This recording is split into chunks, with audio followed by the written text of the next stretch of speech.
Dua rumah panggung milik warga yang terbakar ini berada di desa Bojo, Kabupaten Barru. Kobaran api dengan cepat menghanguskan rumah yang terbuat dari kayu tersebut. Tim pemadam kebakaran kota Pare-Pare yang diterjunkan langsung berupaya memadamkan api.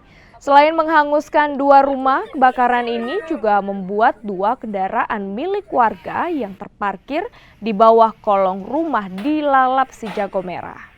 Baru bahwa ada kebakaran rumah. Jadi kami dari kota Pare-Pare dekat dari Barru, kami menuju ke lokasi. Betul ada rumah dua kebakaran. Jadi kami langsung evakuasi.